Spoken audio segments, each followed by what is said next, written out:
ഒരു പദാർത്ഥത്തിൻ്റെ മാസും ആ പദാർത്ഥത്തിൻ്റെ വ്യാപ്തവും തമ്മിലുള്ള അനുപാതമാണ് അതിൻ്റെ സാന്ദ്രത.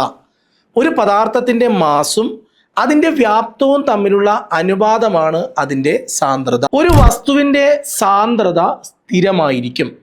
ഒരു വസ്തുവിൻ്റെ സാന്ദ്രത സ്ഥിരമായിരിക്കും. പദാർത്ഥങ്ങൾക്ക് ഏറ്റവും കൂടുതൽ ഡെൻസിറ്റി ഉണ്ടാകുന്നത് ഖരാവസ്ഥയിലാണ്, സോളിഡ് ആയിരിക്കുമ്പോഴാണ്.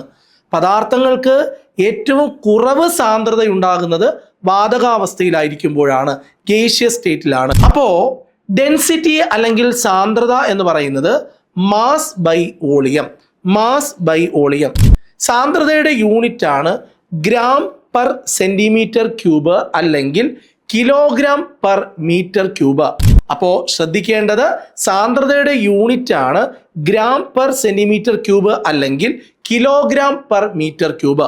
ജലത്തിന്റെ സാന്ദ്രത 1000 കിലോഗ്രാം പെർ മീറ്റർ ക്യൂബാണ്.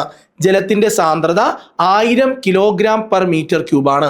ജലത്തിന് പരമാവധി സാന്ദ്രത ലഭിക്കുന്ന ഊഷ്മാവ് 4 ഡിഗ്രി സെൽഷ്യസ് ആണ്. ജലത്തിന് ഏറ്റവും കുറഞ്ഞ വ്യാപ്തം ലഭിക്കുന്ന ഊഷ്മാവ് 4 ഡിഗ്രി സെൽഷ്യസ് ആണ്. ജലത്തിന് ഏറ്റവും കുറഞ്ഞ വ്യാപ്തം ലഭിക്കുന്ന ഊഷ്മാവ് 4 ഡിഗ്രി സെൽഷ്യസ് ആണ്.